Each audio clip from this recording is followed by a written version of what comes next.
Il y a un petit texte d'encouragement que je voulais lire avec nous.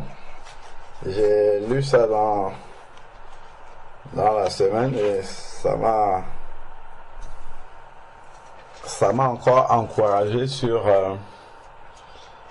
la toute-puissance du Seigneur et vraiment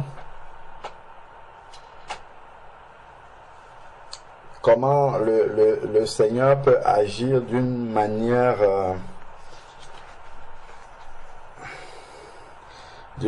qu'on ne peut même pas attendre. Prenons dans Esdras chapitre 1.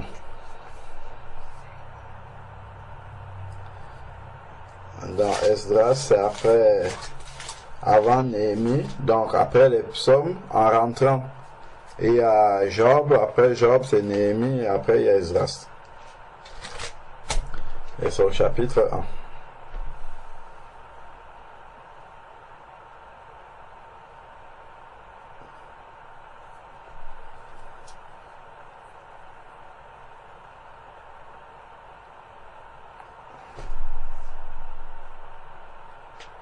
Dans Esdras chapitre 1, la première année de Cyrus, roi de Perse,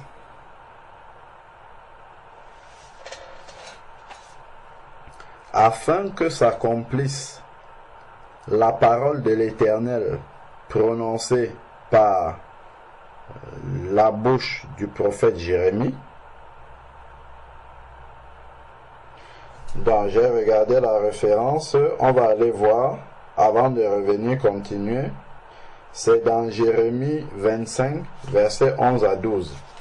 Jérémie 25, versets 11 à 12. Jérémie 25, versets 11 à 12, il est dit, donc c'est l'Éternel qui prononce une sentence contre Israël parce qu'ils ont désobéi. Dans verset 11 dit, tout ce pays deviendra une ruine, une désolation, et ces nations seront asservies au roi de Babylone pendant 70 ans. Mais lorsque ces 70 ans seront accomplis, j'interviendrai contre le roi de Babylone et contre cette nation, oracle de l'Éternel, à cause de leur faute, et contre le pays des Chaldéens, dont je ferai une désolation pour toujours. Je ferai venir contre ce pays toutes les prédictions que j'ai prononcées sur lui, tout ce qui est écrit dans ce livre et ce que Jérémie a prophétisé contre toutes les nations. Amen. Donc, revenons maintenant dans Esdras chapitre 1. Donc, afin que s'accomplisse cette parole-là que le Seigneur avait prononcée par le prophète Jérémie, l'Éternel réveilla l'esprit de Cyrus, roi de Perse. L'Éternel réveilla l'esprit de Cyrus, roi de Perse, qui fit faire de vive voix et par écrit cette publication dans tout son royaume. Ainsi parle Cyrus, roi de Perse. L'Éternel, le Dieu des cieux, m'a donné tous les royaumes de la terre. Et il m'a chargé de lui bâtir une maison à Jérusalem, qui est en Juda. C'est extraordinaire quand même ça. Cyrus est un roi païen et le Seigneur va réveiller son esprit pour accomplir son œuvre. C'est extraordinaire en fait. La manière dont le Seigneur est capable d'agir. On aurait pu imaginer un scénario un peu comme Moïse va délivrer les enfants d'Israël en Égypte, donc Dieu va utiliser un canal qui est israélite, donc un enfant de Dieu, pour aller parler à Pharaon, afin que Pharaon qui est païen, pour que Pharaon laisse accomplir la volonté de Dieu. Mais ici, Dieu n'utilise pas du tout son enfant, il passe par un païen, il réveille l'esprit du païen pour que le païen accomplisse sa volonté. Et le païen, le roi païen, promulgue une loi dans tout son royaume et reconnaît déjà Dieu comme étant le Dieu des cieux, donc étant le véritable Dieu. Pourtant lui il est païen. Et Dieu lui donne un ordre d'aller à... C'est un peu comme si on nous disait que, je sais pas moi, ici en France, Emmanuel Macron nous dit que bon ben voilà, le Dieu des cieux m'a ordonné de faire telle chose en son nom. C'est extraordinaire quand même. C'est des personnes qui ne traitent pas avec Dieu, mais Dieu est allé réveiller son esprit pour qu'il aille lui bâtir une maison à Jérusalem. Et nous savons qu'aujourd'hui, le temple, c'est désormais le temple du Saint-Esprit que nous sommes. Si on comprend ça, en fait, projeté dans la nouvelle alliance, Dieu peut aller réveiller l'esprit de n'importe quel païen qui est à n'importe quel endroit pour que ce païen-là vienne faire son œuvre dans notre vie. Parce que Dieu l'a envoyé venir le faire, sans que nous n'ayons pas besoin de faire quelque chose. C'est pour nous montrer vraiment comment, jusqu'à quel point Dieu est capable d'agir pour que son plan s'accomplisse. Ça peut se multiplier dans n'importe quelle situation. Par exemple, dans le domaine administratif. Si par exemple tu es un enfant de Dieu, puisqu'on parle du temple, tu as peut-être une situation administrative qui est bloquée quelque part sans que tu n'aies besoin de rien faire. Dieu est capable d'aller toucher un administrateur là-bas. Il débloque tout ton dossier parce que Dieu a décidé que c'est comme ça que ça doit s'accomplir. Et toi, tu vas rester. L'administrateur va venir te dire, voilà, tiens, ce que tu attendais depuis peut-être 70 ans, c'est le cas ici, ce que tu attendais depuis, je ne sais pas, des lustres et des lustres, voilà. Je n'ai aucune raison, aucune motivation à te donner, mais on a décidé de te donner ça. Ça peut être dans le domaine du travail. Tu peux rester, tu as déposé, peut-être tu n'as même pas déposé de CV quelque part. Un jour comme ça, on t'appelle, on te dit, c'est toi qu'on veut. Parce que Dieu a décidé d'accomplir son plan dans ta vie sans que tu n'aies besoin de demander du travail. Tu n'as rien demandé, tu n'as rien fait. Mais Dieu a décidé de t'envoyer quelque part pour faire son travail. Le patron, l'employeur païen va, je ne sais pas quoi, peut-être il va même seulement prendre l'annuaire comme ça et puis il va tomber sur ton nom et dire c'est celui-ci que je vais appeler pour le prendre. Dieu est vraiment capable. Quand j'ai lu ça, j'ai dit oula, vraiment au point d'aller réveiller l'esprit d'un païen pour que le païen se mette vraiment en œuvre pour accomplir la volonté de Dieu. C'est extraordinaire vraiment comment Dieu est capable vraiment, quand il dit qu'il prend les choses folles du monde pour confondre la sagesse, c'est extraordinaire. Comment un roi païen va s'engager comme ça dans la construction de la maison de l'Éternel, non pas dans son royaume, mais en Israël, là-bas à Jérusalem, qui n'est pas censé être son pays à lui. Donc, vraiment, ça nous montre à quel point quand le Seigneur dit dans Ésaïe, on peut lire Ésaïe 59, je crois. ça nous montre un tour supplémentaire que le Seigneur a à sa disposition. Et ça, c'est un aspect que je n'avais pas encore vu.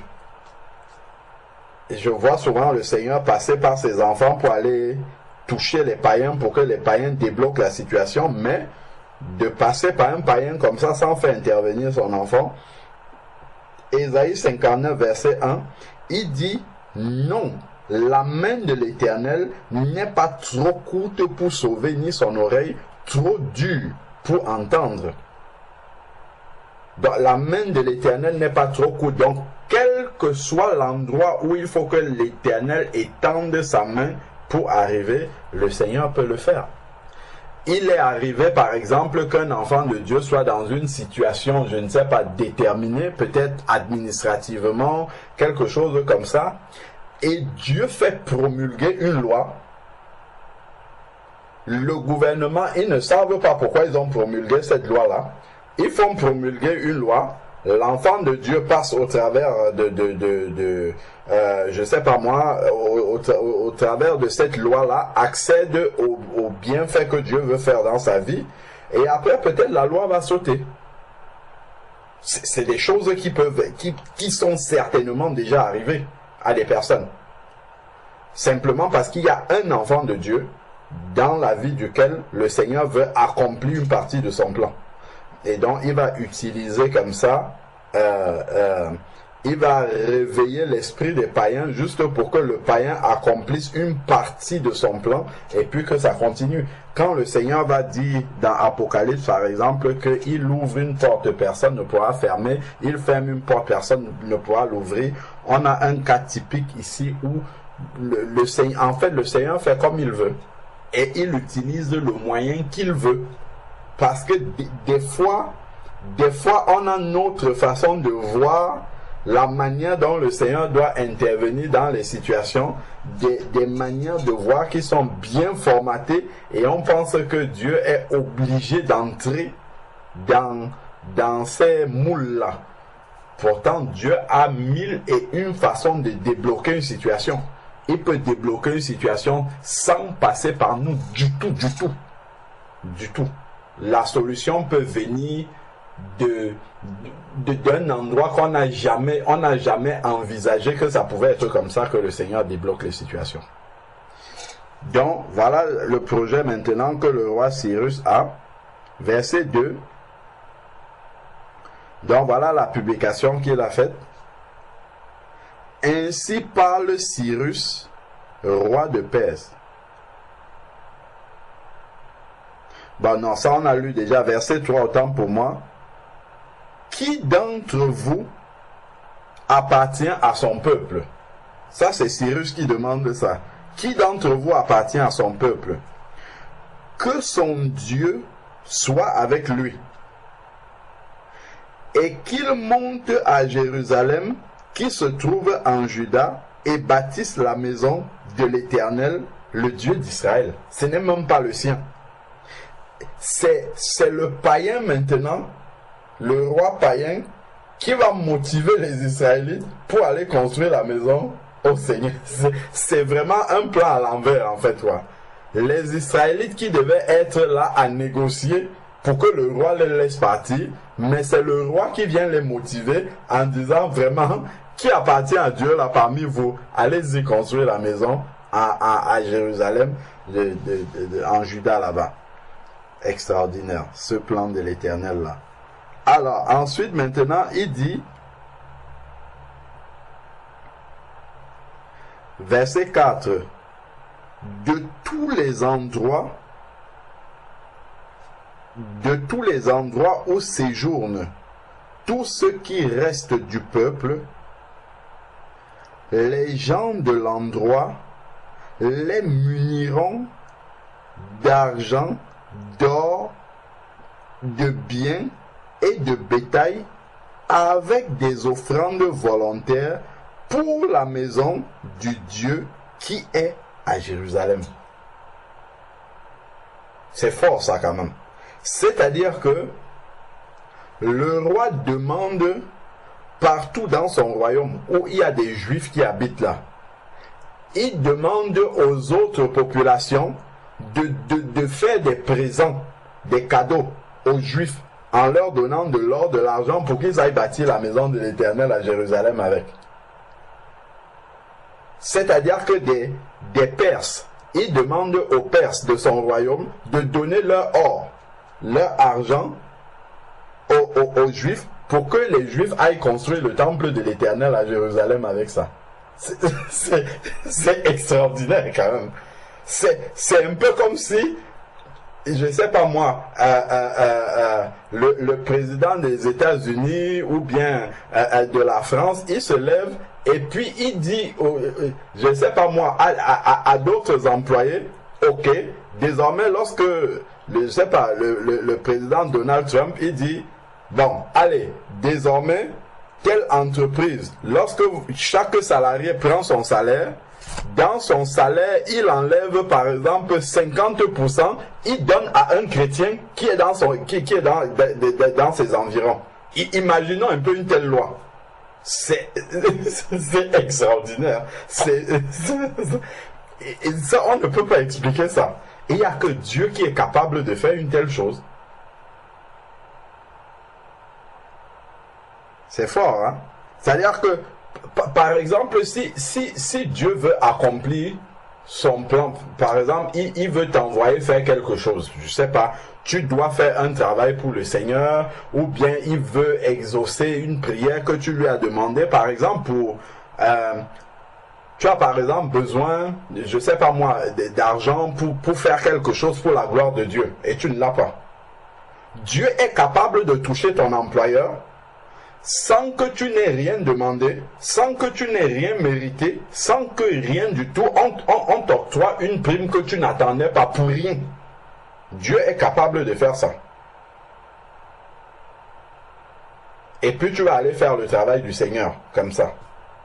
Ce sont vraiment des facettes du Seigneur qui doivent nous amener vraiment à compter sur à s'abandonner complètement au Seigneur et de dire, quelle que soit la situation qui est devant moi, quelle que soit la montagne qui est devant moi, quel que soit le problème qui est devant moi, si cela participe au plan de Dieu dans ma vie, le Seigneur est capable de débloquer la situation par les moyens les plus insolites selon l'intelligence humaine, en fait.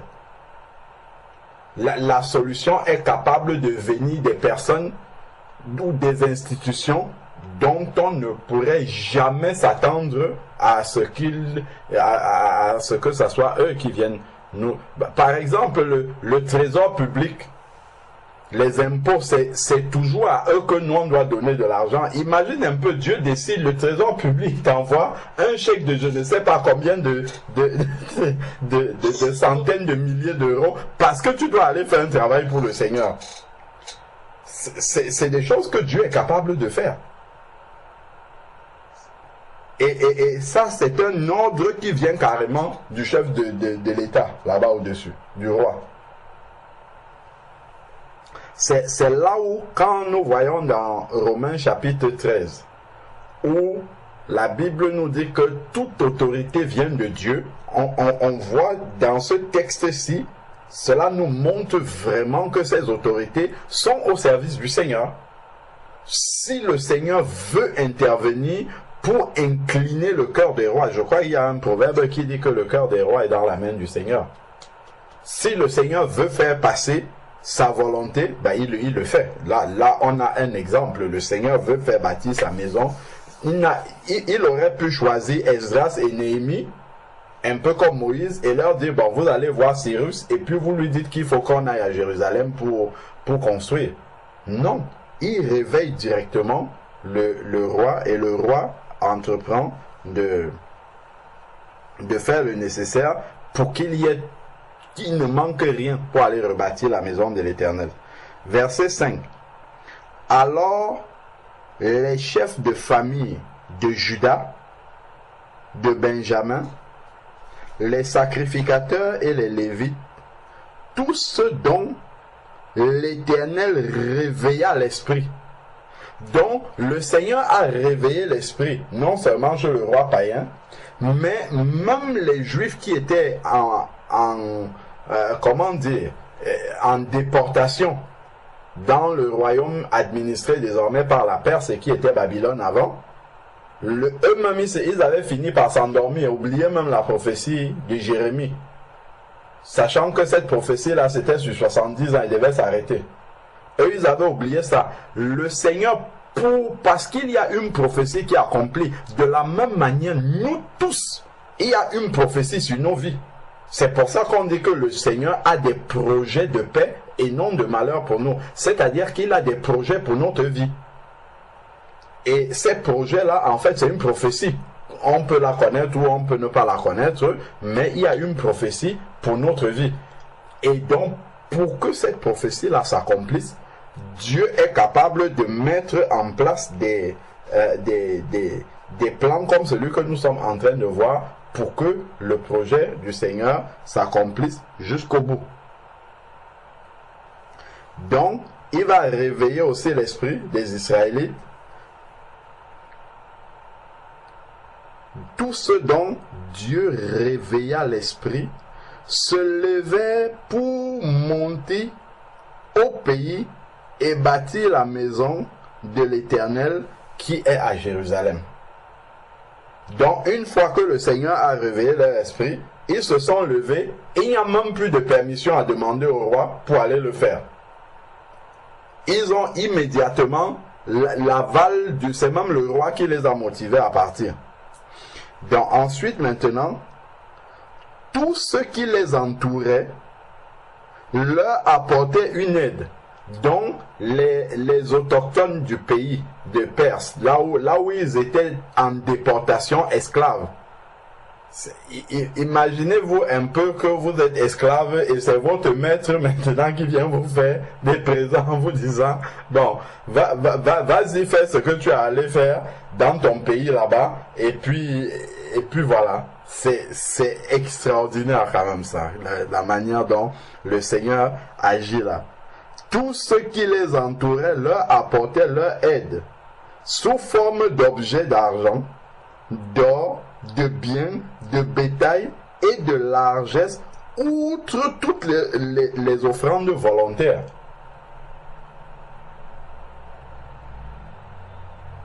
Waouh! Ça, c'est extraordinaire. Le roi Cyrus, regardons maintenant ce que le roi va faire.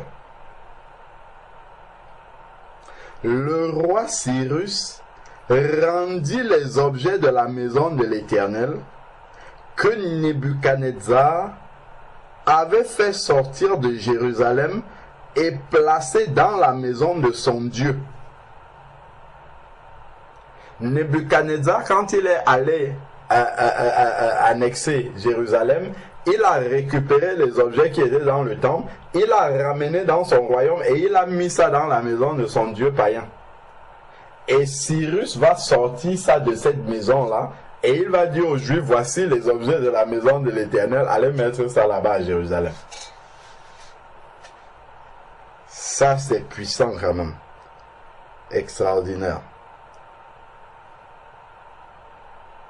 Cyrus, roi de Perse, les fit sortir par Mithridate, le trésorier, qui en fit le compte pour Shelbatsar, le prince de Juda.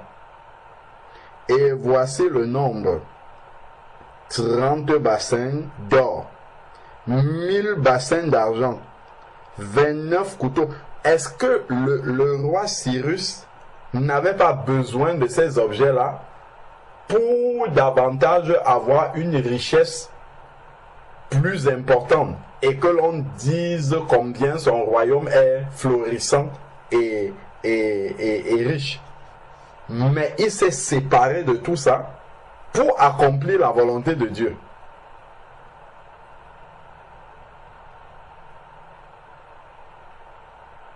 Et Cyrus,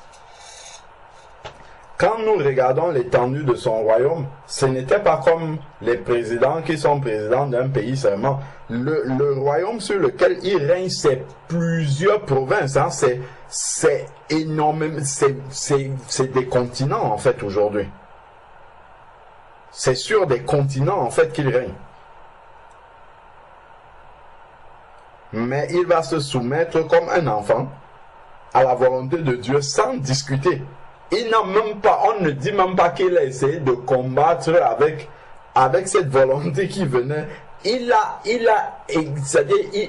obéi comme si il n'avait pas de choix, quoi. Il a obéi avec joie même. Quand on voit la manière dont il obéit avec joie au Seigneur. Et il n'y a personne dans son royaume qui vient lui dire, roi, qu'est-ce que tu es en train de faire comme ça? Tu oublies que c'est un peuple qu'on a annexé qui peut se retourner contre toi. Non, pas du tout. Il a simplement obéi à la volonté de Dieu.